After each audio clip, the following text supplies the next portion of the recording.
അപ്പൊ നമ്മൾ ഇന്നത്തെ പരിപാടി നമ്മളെ ഹിബുവിന് നമ്മളൊരു ബ്രൈറ്റ് ടു ബി സെറ്റ് ആക്കാണ്. സർപ്രൈസ് ആണ്. അപ്പൊ റെഡി അല്ലേ ഗായ്സ്?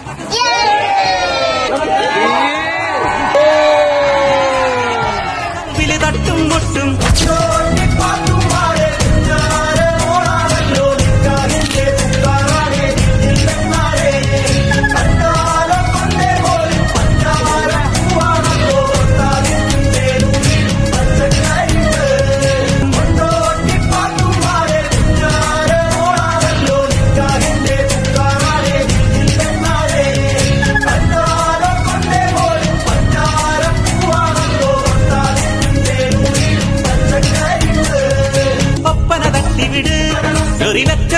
വിട് പരിവണ്ട് പറന്നൊരു കരിവിടി രണ്ടില് ഹുസുന